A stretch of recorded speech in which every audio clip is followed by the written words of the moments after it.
Guards, please step into the lounge and examine the personal effects of the deceased Cowell. We are still examining the items, but we have already made critical progress that we feel must be shared with everyone post-haste. We discovered several test tubes of fluid within Cowell's baggage, each labeled separately. The notebook in his backpack claims that these fluids are water from the primordial sea. The primordial sea? The note's contents also indicate that Cowell belonged to an organization that sells illegal drugs and that he had an accomplice.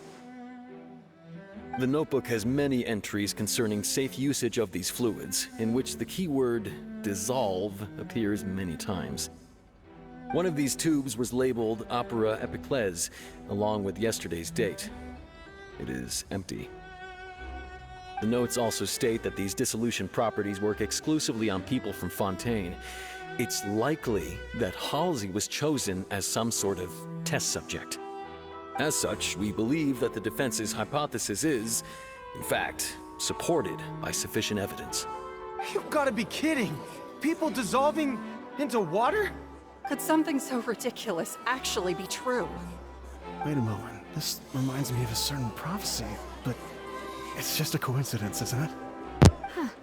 If people can become water, does that mean that the water tank's real use was as a means to hide water stains? And if Cowell was targeting that girl... Wait just a minute. Could that mean... You two, with me, quick! Demoiselle, wait!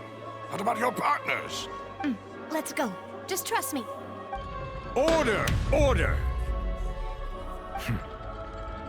It is undeniable that further examination of the deceased's personal effects has yielded some surprising results, but we cannot yet verify the veracity of these clues. Still, let us assume that these clues are indeed authentic, albeit with the understanding that Ms. Halsey has yet to be found. Guards, please continue examining the items along these lines. Mr. Lyney, it appears your hypothesis is supported by the evidence, so please continue speaking. Of course. Thank you, Your Honor. If we uphold this hypothesis, I believe that many of this case's seemingly unrelated clues can be connected together. Right! Like the metal hook! That one didn't make sense at all. Let's think about this. Cowell's methods must have something to do with that water from the primordial sea.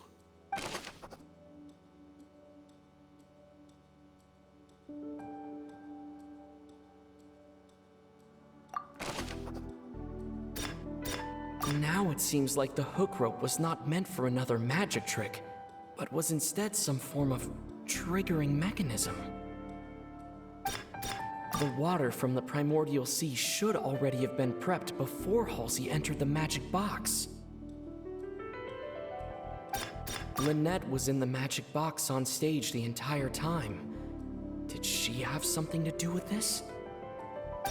I remember there was something else within the inner layer of that box. The water from the primordial...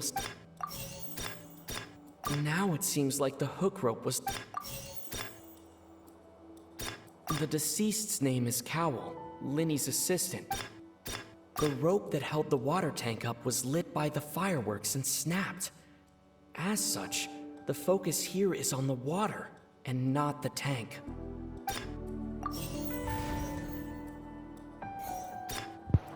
Está un poco complicado, Vamos a ver. Obviamente fue él. Name is Cowell, Lyney's assistant.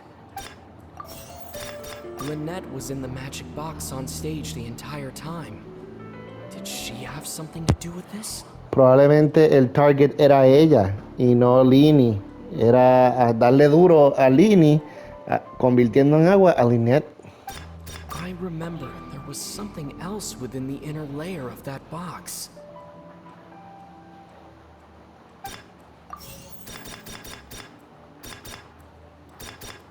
Lynette was in the magic box on stage the entire time.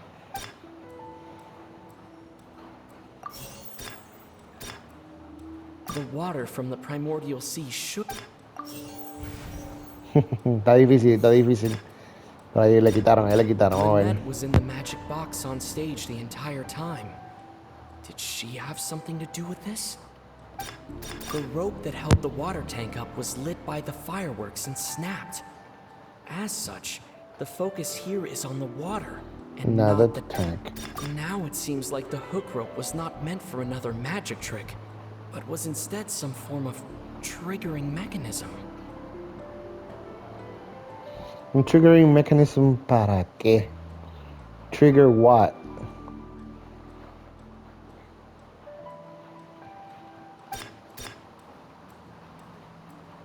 Lynette was in the magic... I remember there was something else within the inner layer of that box. I remember there was something else within the inner... Lynette was in the magic box. Now it seems like the hook rope would... Okay, no machea. The rope that held the water tank up was lit by the fireworks and snapped. As such, the focus here is on the water and not the tank. Not the tank. Now it seems like the hook rope was not meant for another magic trick, but was instead some form of triggering mechanism. The rope that held the water tank up was lit by the fireworks and snapped. As such, the focus here is on the water and not the tank. Lynette was in the magic box on stage the entire time. I remember there was something else within the inner layer of that box. Lynette was in the magic box on stage.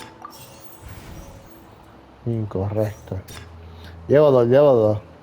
The water from the primordial sea should already have been prepped before Halsey entered the magic box. I remember there was something else within the inner layer of that box. Okay.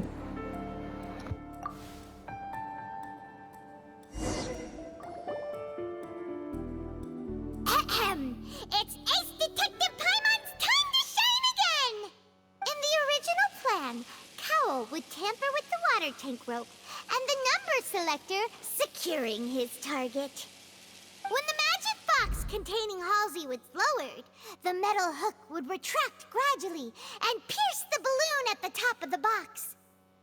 When the balloon attached to the box popped, the water from the primordial seed inside it would pour down and dissolve Halsey. Afterward, Cowl would enter the tunnel and break the flower vase to conceal the water inside the tunnel, with the remaining evidence being covered up by the water tank on stage. But he encountered something unexpected in the tunnel, and wound up being fatally hit by the same water tank he meant to use to cover his tracks. Huh. That does make sense. That actually links together a lot of the more confusing pieces of evidence.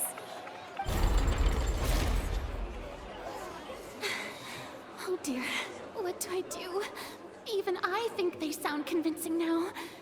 Have I falsely accused an innocent person? What a humiliation.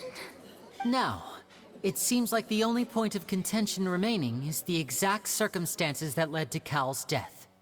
His notes mentioned he had an accomplice who could be related to the situation.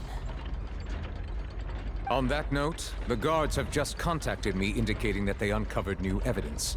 I shall now invite him on stage to share it with us. Thank you, Your Honor. We were just inspecting the luggage of the other people involved in this case. And we found an identical sample of the water from the primordial sea among Lyney's personal effects. What? That can't be. Oh, I see. Well, how wonderfully comedic to have your own counterattack only to come back and wound you. Does this not clear all doubt? My dear citizens, my loyal audience, allow me to present my reasoning and bring this performance to a swift close. Lyney did not need to take part in the dissolution of the young woman at all. Indeed, he did leave the scene via the vent. Having made modifications to the props beforehand, his accomplice Cowell then caused Halsey to vanish using the water from the primordial sea. But upon his return, in cruel avarice, Lyney desired sole credit and prepared to do away with his partner in crime.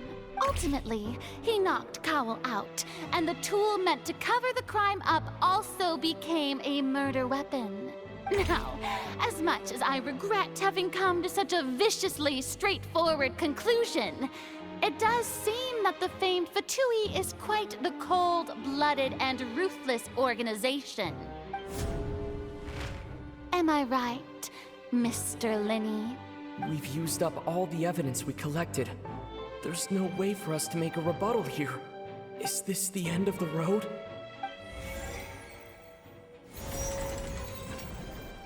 Oh no. Can't think of anything either. It doesn't look like there's any way around this. Seems using the water as new evidence was too good a move. Why did this have to happen now? I think we've all seen enough now, and we have ample witnesses to my flawless reasoning. I believe this is indeed the finale. Now then, my good, noble Chief Justice, should we not, in your view, Excuse me, everyone, but I must interject. Miss, I must ask you not to shout, and to respect the ongoing legal proceedings. Oh, come on. Don't be hasty.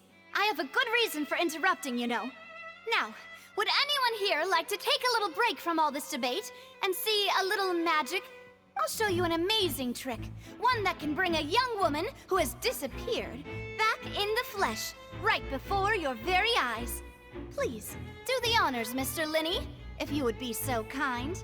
What in the world is she saying? No offense, miss, but miracles like that are beyond my scope as a magician. Come on now, don't be silly. Magic is all about misdirection, isn't it?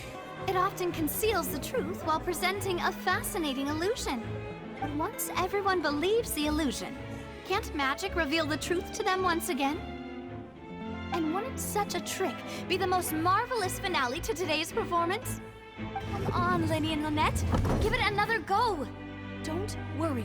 Spina di Rasula has made the necessary arrangements on your behalf. But, as the magic makers and stars of the show, I think I should leave the final performance to you.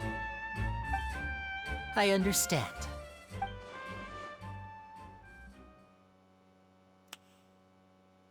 And voila.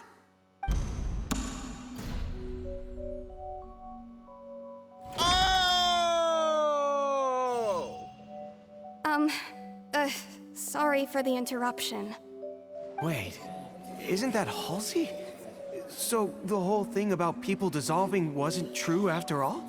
To be clear, I'm only here because this person told me that if I testified, the merit of doing so would lessen my sentence.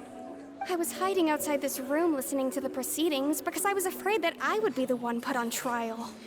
I was just feeling happy that no one had noticed me, and then before I knew it, she caught me. That'll teach you to underestimate us three. Where should I begin? I'm sorry. I'm the one who killed Cowell. I admit it. What? Why? Firstly, my name isn't Halsey. It's Lillian, and I'm originally from Mondstadt. I heard that Lyney's show was gonna be a real thriller, but I missed the chance to buy a ticket, so I stole one. That's how I make a living. I steal stuff here and there. And I'd never been caught before. But I was noticed at the harbor a few days ago, and I barely got away. Lyney was the one who caught me in the act. Hey, no wonder you look familiar. So you were the thief. Lyney even mentioned that you were pretty skilled. Well, and I thought that would have been the end of it, but then the number selector chose me. He even mentioned the Fortress of Meripede. That's a prison, isn't it? So you can imagine how shocked I was. I thought he was on to me for sure. So I played along with the show while looking for an opening to flee. But then I got water poured on me for no reason, and then someone jumped into the tunnel to nab me. I wasn't going to take that lying down, so I knocked him out and stuffed him into the box.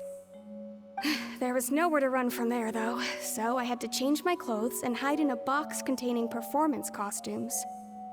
I slipped out after the first guard arrived at the scene and continued hiding inside the opera house. Can a person even hide in there?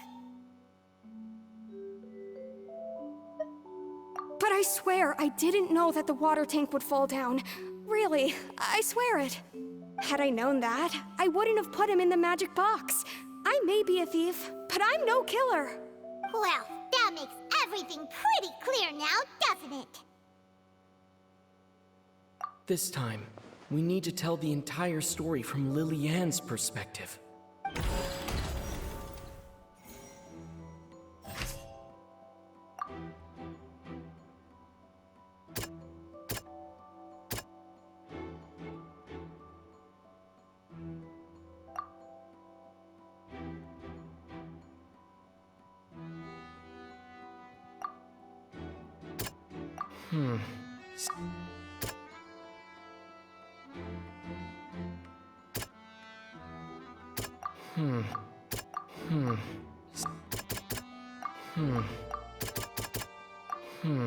Seems this...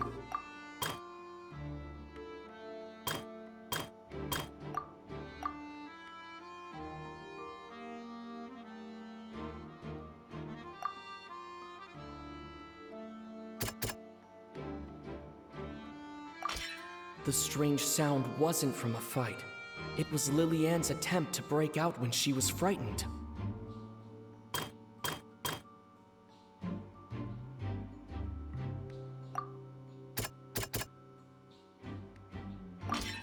The flower vase was not broken to cover anything up, but it was smashed during the struggle between Lily-Ann and Cowell.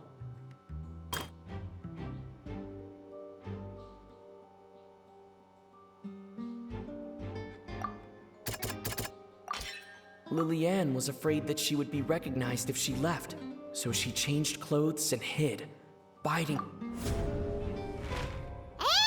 it's Ace Detective time! Having been selected out of the blue, Lily-Ann panicked.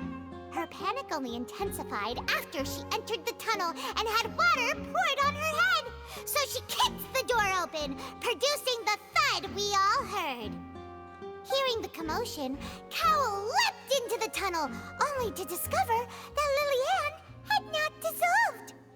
He did not know that Lily-Ann was not from Fontaine, but was a thief who made her way in by stealing a ticket. Mistakenly believing that the water from the primordial sea needed time to take effect, he tried to force Lily-Ann back into the box.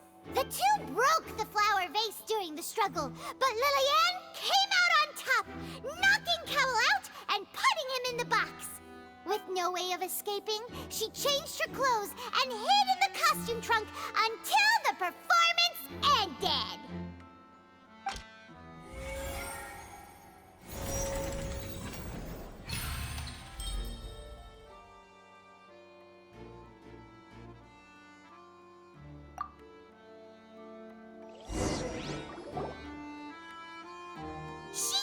That she would have to go through guard inspection if she tried to leave afterward. So, she has been trapped in the opera house these last 2 days. She had already become desperately hungry by the time we were chatting over macarons. So, she swiped 2 of them right under our noses. Talk about a sneaky thief. At this point, all the events that happened in the tunnel have now come to light. Ah, so that's the whole story. Bravo! Bravo! Now then, Lady Farina, do you wish to speak against the defense's statements?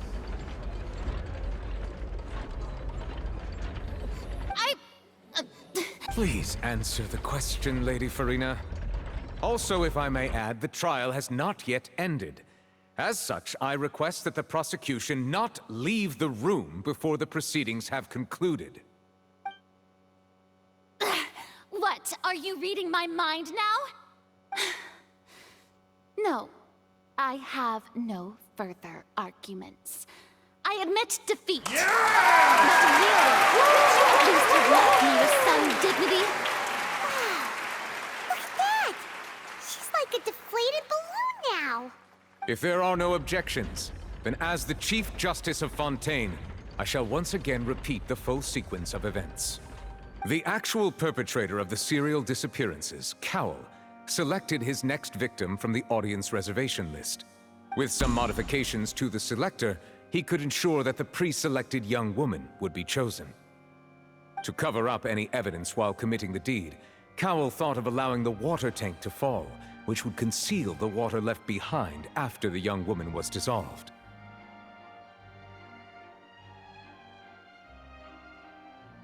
He also tampered with the rope suspending the water tank, using the fireworks at the end of the performance to cause the tank to drop and hide the watermarks.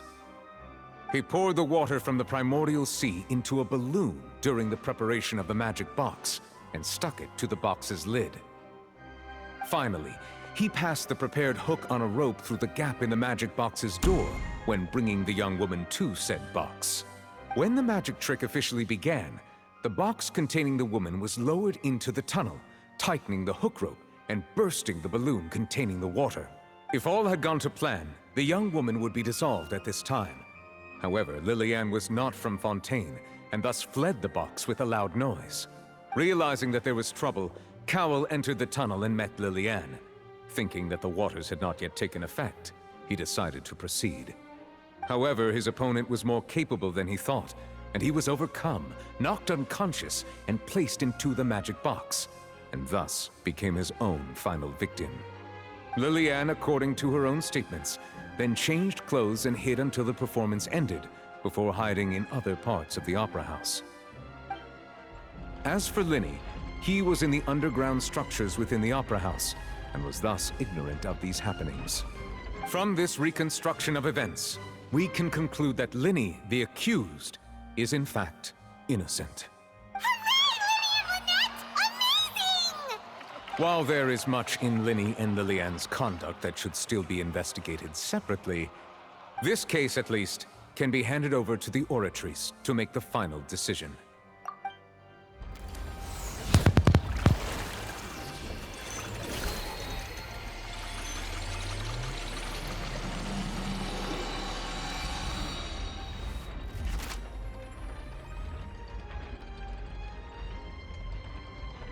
As such, Lyney and Lynette are officially declared not guilty.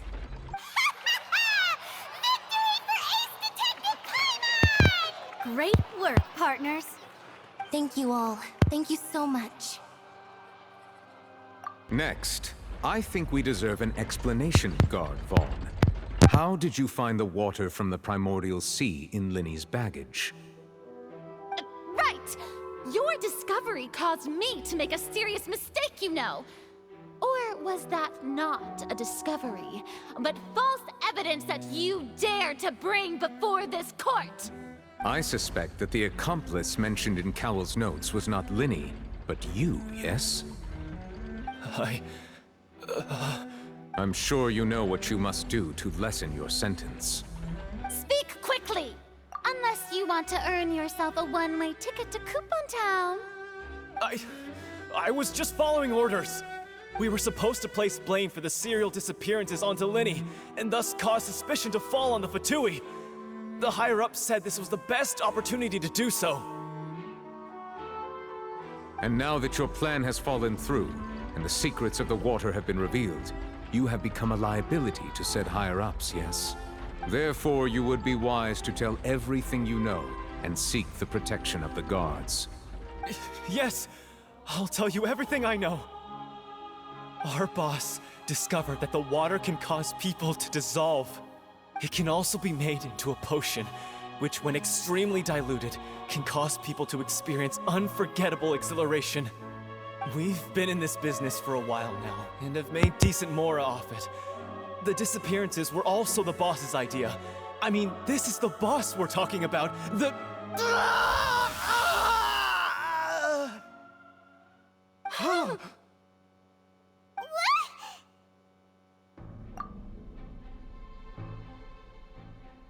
now he can no longer talk. Such ruthlessness. I shouldn't have expected any less of them. An outrageous act. All present, please submit to inspection immediately.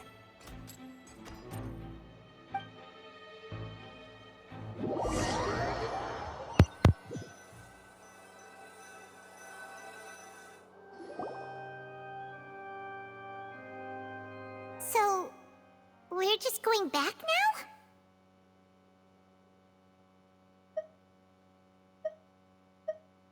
That's true, but...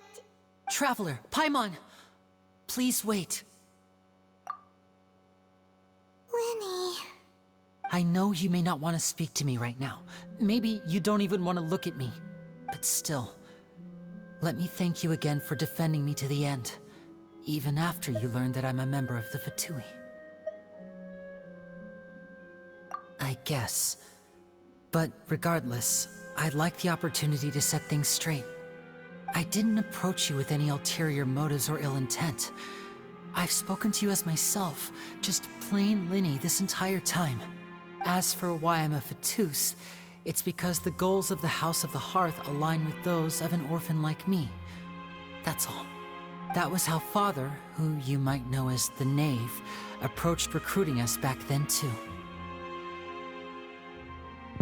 Ahí tenemos un nombre, Father, que arribita dice Otets. Y nosotros lo conocemos como The Knave. Así que eso tiene que ser un Harbinger. ¡Uy! The Knave? The one who controls the House of the Hearth? She's your father? That's right. And since we're here, I was wondering, would you mind hearing a story? It's about my past. Back when our parents first died, Lynette and I were left wandering the streets. To survive, I took to surreptitiously observing an older street performer who did magic. It took me several days to figure out how he pulled off his amazing tricks. I took my sister through several streets until we found a crowded corner, and we began to perform magic tricks there. To my surprise, we proved to be pretty popular, and we could at least stop worrying about where our next meal would come from for a time. But I didn't want my sister to remain a street rat together with me forever. Before long, an aristocrat came to me and claimed that he wished to take us in after watching my performances. So you went from orphans to nobility just like that? That was how we felt at first too. As if fate was on our side and we could say goodbye to those painful days. But I gradually discovered that while we were called foster children, he was really after my talent for magic tricks. He would constantly take me to all sorts of banquets to garner attention, which he would then use to expand his social circles. That doesn't seem too bad either. Better than roaming the streets at any rate. It took a while for me to realize just how dark his heart really was. After one particular performance at a banquet, I discovered that Lynette was not on the same return vehicle as me. I waited a long time after we returned home, but she did not come back. I went to that noble's bedroom and asked him about her whereabouts. The answer he gave me was, she caught the eye of the most eminent person at the banquet, so I sent her over as a gift. I mean, you'll be able to perform your magic regardless of who your assistant is, yes? Oh no. So he was gonna... But wouldn't Fontaine's laws deal with such people? As far as outsiders are concerned, this is a relationship akin to adoption or foster care, and they have their ways of escaping the eye of the law.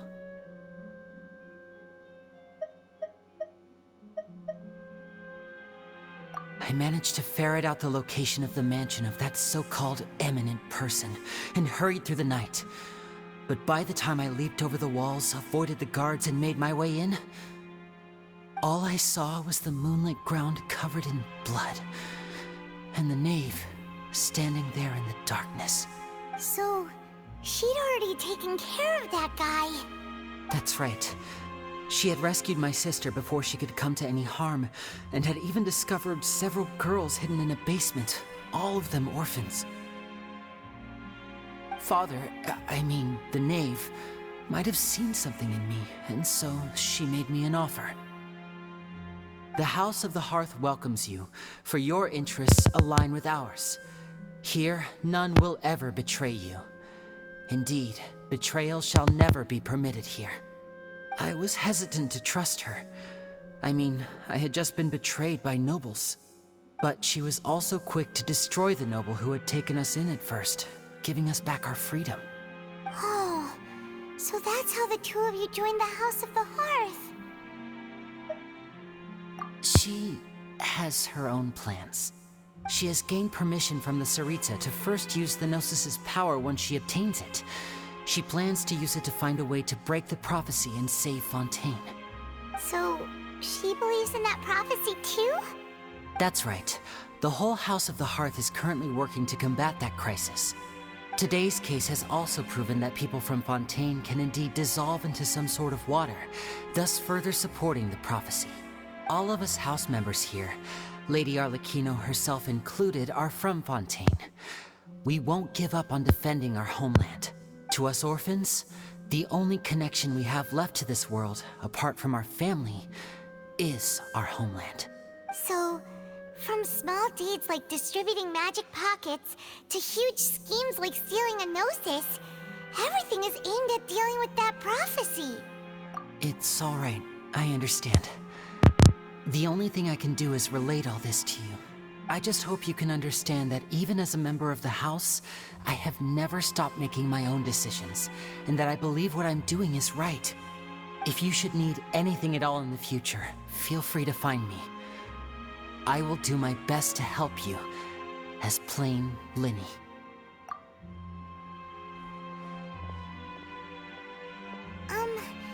Bye, Lyney!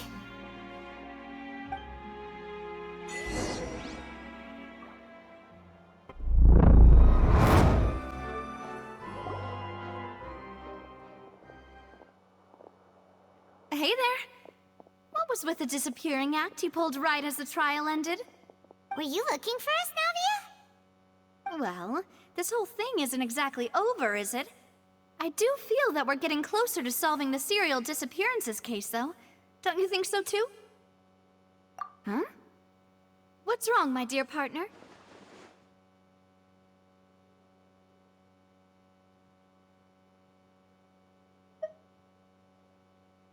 Besides, are you sure we're the ones who can crack a case that's been cold for decades now? And given that there's new evidence from the trial, there should be a trail of breadcrumbs for the Hydro Archon's people to follow now, right? Ah, I see. Well, I won't lie. I'm a little shocked to hear that from you. But I suppose you are just travelers who have only arrived in Fontaine after all. Sorry. I might have been too presumptuous. Don't say that, Navia. Ah, and we were having so much fun investigating with you, too. It was like having new waters flowing into a stagnant mire, causing new hope to spring forth, and the reflection in the murk to become clearer. Well, sorry about that. I'm a bit prone to nostalgia. Don't mind me.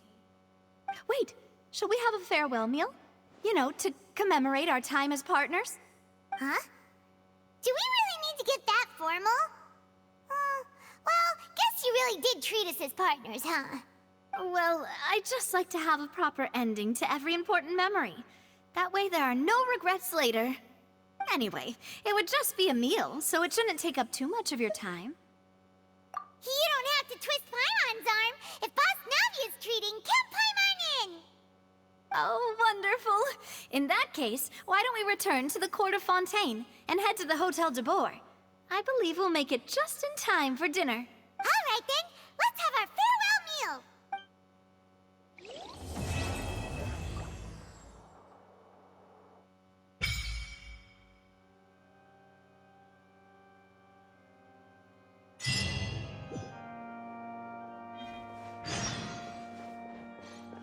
Bueno, básicamente acabamos el primer capítulo. Ahí están llegando las misiones nuevas. Ahora es volver a la ciudad para la cena en el hotel con Navia. Y verificar los puntos de exclamación que están por ahí, ¿verdad? Para trabajar eso. Bueno, ahora es que Ahora explorar. Recuerda darle like, share, suscríbete y seguirnos para la próxima vez que vamos a estar jugando en vivo. Nos vemos.